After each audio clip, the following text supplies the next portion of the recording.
A gente está falando do Toffoli viajando com um advogado do Banco Master em jatinho e logo depois travando as investigações contra eles. A gente está falando de familiares de ministros do Supremo envolvidos em casos bilionários ganhando Rio de Janeiro, do Lewandowski. Um cliente, 129 milhões. Vocês acham que a pauta contra as ilegalidades e as imoralidades do Supremo Tribunal Federal, elas estão se tornando suprapartidárias? Já não é mais uma coisa dos bolsonaristas. E cada vez mais esse movimento vai ganhando força. Olá pessoal, sejam bem-vindos. O meu nome é Bruno. Se você gosta e apoia o nosso conteúdo, então deixe o seu like e inscreva-se no canal.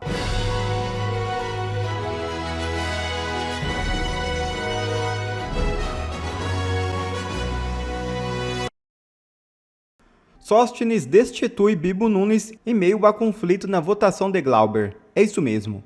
A decisão ocorreu depois de o então vice-líder ter contrariado a orientação oficial do PL e defender a suspensão do PSOLista. A sessão que analisou o pedido de cassação do deputado Glauber Braga nesta quarta-feira expôs uma ruptura dentro da bancada do PL. O então vice-líder do partido, Bibo Nunes, desobedeceu a orientação de voto definida pelo líder Sóstenes Cavalcante e defendeu a absolvição do esquerdista, movimento que lhe custou a perda imediata do posto na liderança.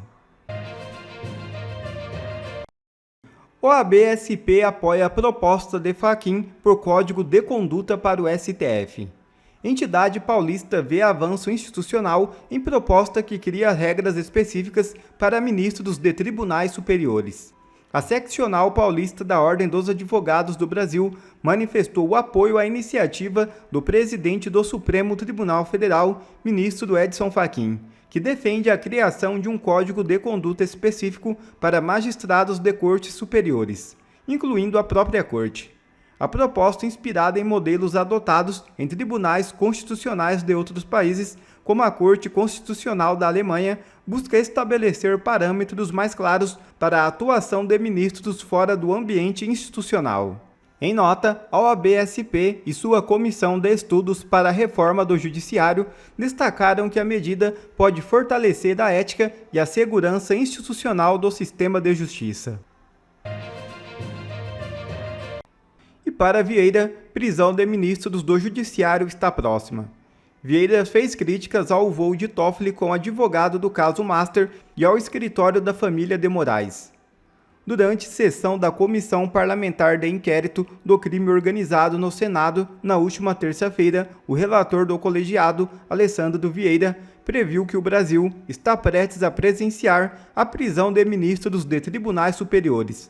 Segundo o parlamentar, o país tem registro de diversas autoridades detidas, mas não de magistrados de alta cúpula que se corrompem. Abre aspas. Este é um país que já teve presidente preso, já teve ministro preso, senador preso, deputado preso, governador preso, prefeito, vereador, mas ainda não teve ministro de tribunais superiores. Me parece que esse momento se avizinha. Fecha aspas. Declarou Vieira na sessão que contou com a presença do ministro aposentado do Supremo Tribunal Federal e hoje ministro da Justiça, Ricardo Lewandowski. Hoje o Brasil inteiro discute como tirar os ministros da Suprema Corte, como se livrar destes bandidos que estão utilizando decisões ilegais para pressionar membros dos outros poderes e fazer o que eles quiserem. E isso sem arcar com nenhuma consequência. Mais ainda, essa é uma tentativa de consolidação do regime. Uma tentativa bem sucedida, onde o STF minimiza, inclusive, o seu voto para o Senado nas eleições de 2026. Eles estão vendo que as chances do bolsonarismo eleger um tsunami de senadores é muito real. Então eles têm que se proteger aumentando o número de senadores necessários para abrir um processo de impeachment contra eles. Se hoje já tem 41 assinaturas para abrir o impeachment contra o Alexandre de Moraes, e quem impede é apenas Rodrigo Pacheco, nós precisaremos de 2/3, e não mais... 2/3, sei lá quanto é, faça uma conta no chat, me diga.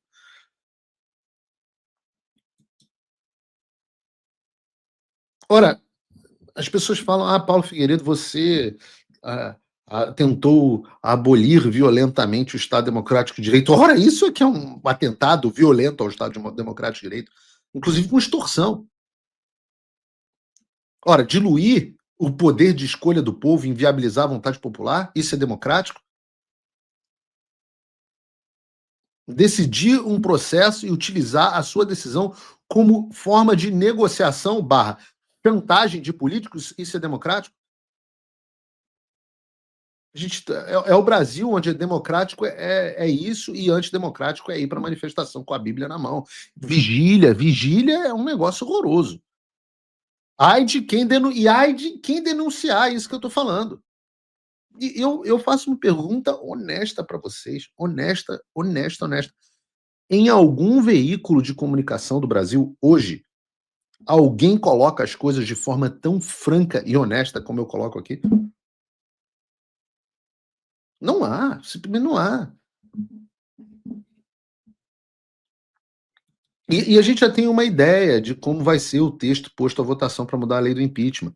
A ideia original era que o PL fosse votado ontem na CCJ do Senado, mas o relator, o senador o Everton Rocha, recuou para que a negociação com o Supremo desse certo.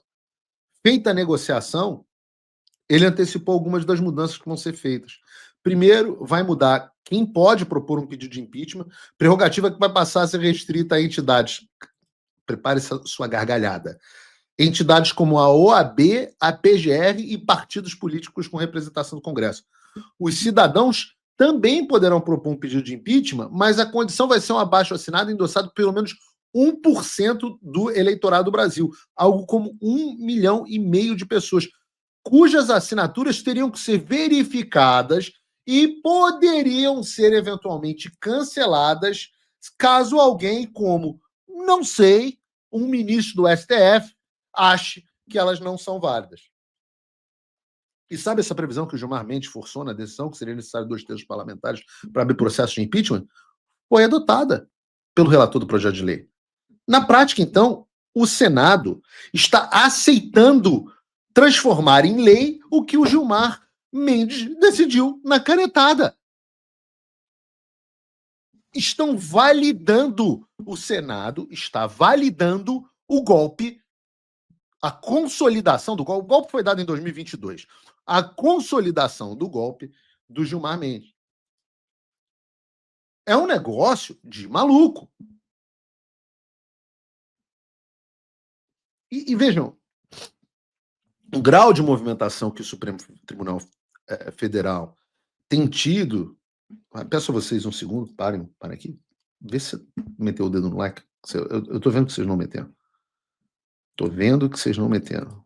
Vamos dar um tempo para as pessoas botarem o dedo no like, porque você tem, sei lá quantas mil, só 5.000 likes e no YouTube 12.000. Então tem menos da metade das pessoas botaram o dedo no like. Mas o que eu estou falando aqui é sobre o grau de movimentação que o Supremo Tribunal Federal tem tido nessa questão do impeachment. Eu acho até revelador. Né? Já para pensar por que às vezes as pessoas pensam, não tem jeito. Eu falo assim, enquanto você vai pensando que não tem jeito, os poucos jeitos que existem vão desaparecendo. Né? Enquanto ficou todo mundo com medo, inclusive no Senado, de tomar uma atitude, a oportunidade de tomar uma atitude vai desaparecendo. Veja, a coisa mais irritante que eu falava com vários senadores e lideranças do Senado brasileiro, da oposição, falava assim, tem que fazer o impeachment do Alexandre de Moraes agora. Tem que fazer o impeachment do ministro do STF agora. Vou dizer o que eu ouvi. Não vou dar o nome do senador porque eu gosto dele. É um cara bom. É só uma pessoa que não é tão forte quanto eu gostaria que fosse. Mas é uma pessoa boa, uma pessoa honesta, que tem o melhor interesse do Brasil. Impeachment de ministro do STF antes do novo Senado, esquece. Esquece. A palavra dele foi esquece. Aí eu falo assim, eu fico olhando e falo assim, que bonito. Esse cara, que é um senador, importante liderança, não vou... Eu ouvi isso de vários, mas esse especificamente, obviamente, era mais importante.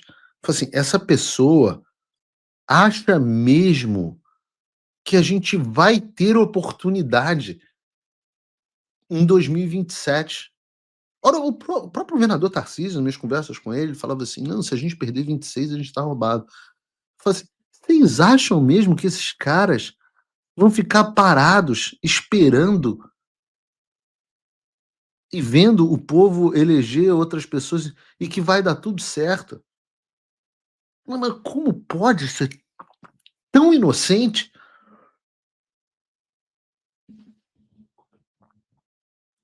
Do outro lado, é claro que os ministros, enquanto a oposição vira para mim e fala assim: impeachment de ministro, esquece. Os ministros não esquecem e estão muito preocupados com isso. E se eles estão preocupados, ora, é porque há um risco. E por que eles estão preocupados? Estão preocupados que se você perguntar para a população onde está o principal problema do Brasil, você vai ter uma imensa parcela, a gente não sabe o quanto, porque os institutos de pesquisa têm medo de fazer essa pergunta, mas uma parcela imensa do Brasil vai dizer que está no Supremo. Eu pergunto a você, no chat aqui no programa, onde você acha que está o maior problema do Brasil?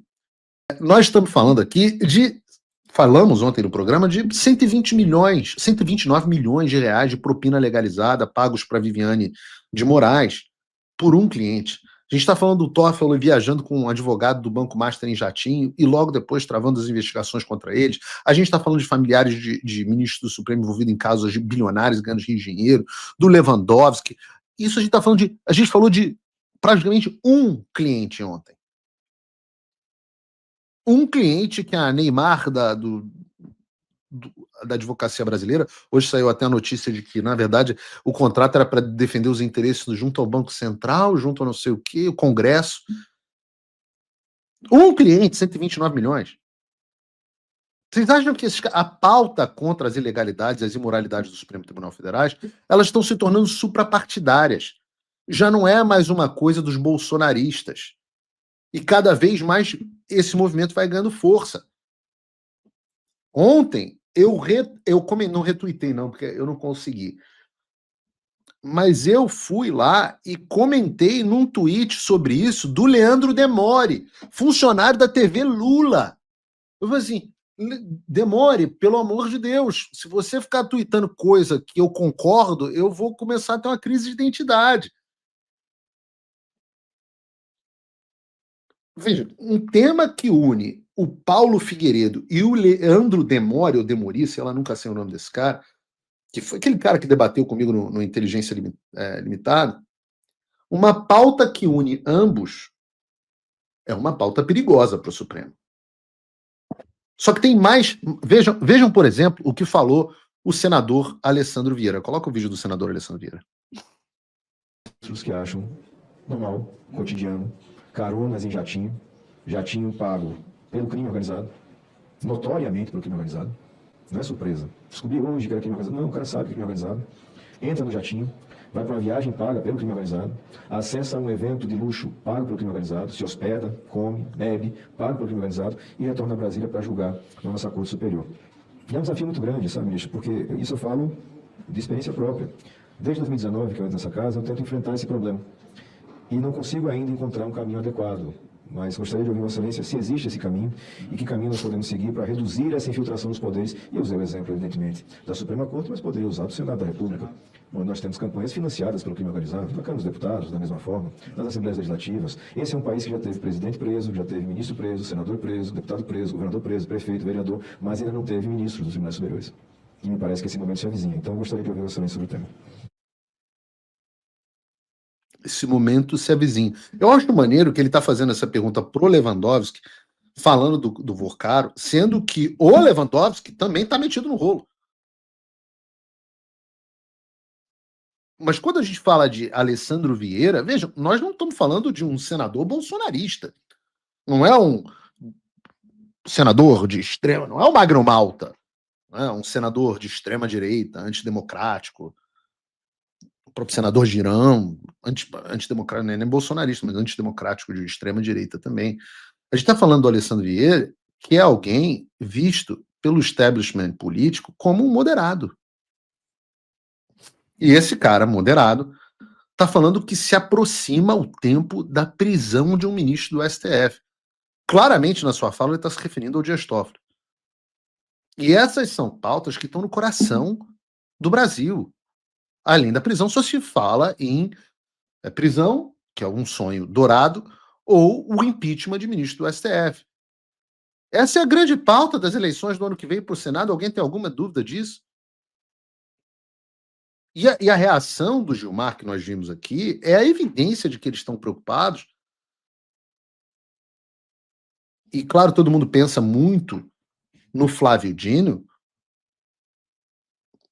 perdão, todo mundo pensa muito no Alexandre, mas um que certamente, esse é o meu ponto, talvez seja o mais frágil deles hoje, é o Flávio Dino. Porque o Gilmar ainda tem uma tranquilidade que ele não vai ser impeachmentado. O Alexandre ainda goza do medo, do pavor que ele tem, todos têm dele. Já o Dino, bom, assistam comigo esse vídeo da Andréia Sadi falando sobre o Dino na Globo News e eu comento em seguida. Mas eu peço por favor, ontem eu mandei, Bruno, para ver se você consegue relâmpago aí colocar, o que acabou não entrando no ar, o vídeo da Malu Gaspar comentando sobre a imoralidade desses assuntos na Globo News. Vê se você consegue separar para passar em seguida. Passa primeiro da Sadia agora e alguém me manda, por favor, ver se consegue botar o vídeo da Malu Gaspar na Globo News. Eu fiz, avisou em conversas reservadas com colegas que ou ele tem apoio. Peraí. Flávio Dino, na apuração que eu fiz, avisou em conversas reservadas com colegas que ou ele tem apoio para tocar essas investigações sobre as emendas parlamentares ou o destino, o futuro dessa investigação pode ser a gaveta, pode ir para as calendas. A apuração está lá no meu blog. O que esses relatos que eu obtive dizem? Que ele tem argumentado que o tema une, obviamente, o centro, a esquerda e a direita contra ele, Flávio Dino, e que ele está sob ameaça de impeachment no Senado, tema que tem ganhado muita força no Congresso. E cada vez mais... Sob impeachment no Senado, que tema que tem ganhado muita força no Congresso. Flávio Dino. Otávio, ele tem perdido apoio, seja no Congresso, assim... Não, mas tem setores no Congresso que estão, até o próprio deputado Glauber Braga, que foi um deputado que foi muito vocal nessa investigação e também virou alvo dos seus pares por causa disso, porque veio a público falar e cobrar a investigação dessas emendas. No governo Lula, que usaram como bandeira de campanha, depois abandonaram o tema também, importante colocar isso aqui, e a turma do bolsonarista, direita, centrão. Então, realmente, é um tema que é suprapartidário, que tem interesse de toda essa galera, é uma bancada suprapartidária contra a investigação do ministro Flávio Dino. E aí a leitura que o Dino está fazendo, segundo a apuração que eu fiz, é a seguinte, ele vai ficar com a cabeça prêmio, correndo o risco de ser empichado e ainda ficar inelegível por 8 anos, empichado do Supremo, sozinho, isolado, realmente fica difícil. Vejam o grau de preocupação. E de novo, eu estou mostrando aqui Globo News, não é Paulo Figueiredo Show. Veja o grau de preocupação. Flávio Dino assumiu para ele que as investigações relacionadas às emendas parlamentares e essa pauta, que mexe com muita gente no Congresso, o Flávio Dino botou no colo dele, né? E por que mexe com muita gente no Congresso? Ela falou, né? Mexe com direita, esquerda e centro. Não porque nego seja puro de coração, mas porque metade desses caras são os ladrões, preocupados que outro ladrão, outro bandido, vá mexer no esquema deles. Eu sou do Rio, então eu me acostumei com o negócio do terceiro comando da capital se metendo no morro do Comando Vermelho. E a mesma coisa, o Comando Vermelho vai lá e ataca. Essa é a tensão atual, que me parece, me lembra essa tensão entre o bandido Flávio Dino e os bandidos do Congresso Nacional. E quem é carioca sabe que é nessas guerras onde as piores coisas acontecem. Em São Paulo não tem tanto problema desse tipo. Um dos motivos é porque o PCC domina todo mundo, então você não tem guerra de facção. O que a gente está vendo aqui é uma guerra de facção. O Dino sabe que mexer com esse assunto na guerra de facção é perigoso. Então ele deu um ultimato aos outros capos, co-líderes de facção no Supremo Tribunal Federal, e disseram: ou vocês me apoiam, ou eu não vou mais mexer nisso. Isso sendo emendas do Congresso, o esquema dos congressistas. E esse é o sinal de que ele está mesmo preocupado, porque ele sabe que mexer nesse assunto vai levar ao impeachment dele, ou levaria. E se ele for impeachado, por que o Alexandre não pode ser? Se abrir a porteira do impeachment, quantos serão impeachados? E, obviamente, esses caras não vão ficar assistindo de camarote, principalmente se nós, de fato, perdermos o suporte americano com o levantamento das sanções. Vocês acham que a resposta desses caras vai ser ceder? Não, vou parar de roubar um pouquinho, que tá muito. Não, Viviane, 129 milhões de contrato com um banco que aparentemente lavava dinheiro para o crime organizado, não, pô, é demais. Não exagera. Pô, Toffoli, botar a tua mulher, o escritório da tua mulher para trabalhar para o cara, não, pô. Vamos parar, não pode ter. Alguém acha que esses caras vão reagir assim? Ainda mais sem apoio americano? É claro que não. Eles vão consolidar o poder. Porque para eles, entenda, acima de tudo, uma necessidade, uma estratégia de sobrevivência.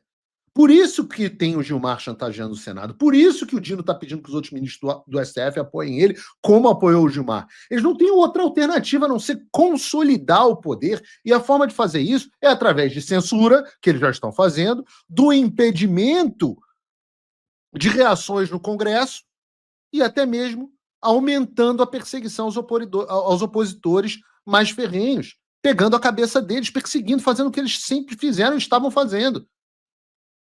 E claro que o Congresso está numa situação de fragilidade, mas se os congressistas não reagirem, terá um banho de sangue. E não um banho de sangue só para a direita, não, mas um banho de sangue também para o centrão. E o mesmo vale para vocês. Não reagir não é mais uma possibilidade. Eu vou ficar aqui, eu sei que a gente vai enfrentar momentos muito difíceis. Eu sei. Mas eu vou estar aqui. Eu não vou. É urgente que nós entendamos que a guerra daqui para frente talvez não seja mais nenhuma guerra de vitória. Talvez seja uma guerra de fricção. Talvez seja uma guerra para a gente impedir que a consolidação de poder aconteça rápido o suficiente. Para que a gente impeça o grau de consolidação de poder, para a gente preserve, porque a gente vai ver aqui muito no programa de hoje, o inferno, ele é um poço sem fundo. A coisa tá ruim agora? Tá pior do que estava 2 anos atrás? Tá. E 2 anos atrás estava pior do que estava 4 anos atrás? Pô, bem pior. E pode piorar bastante. Então hoje, entendam, nós somos a resistência. Nós somos a resistência. Nós que estamos aqui somos o que sobrou.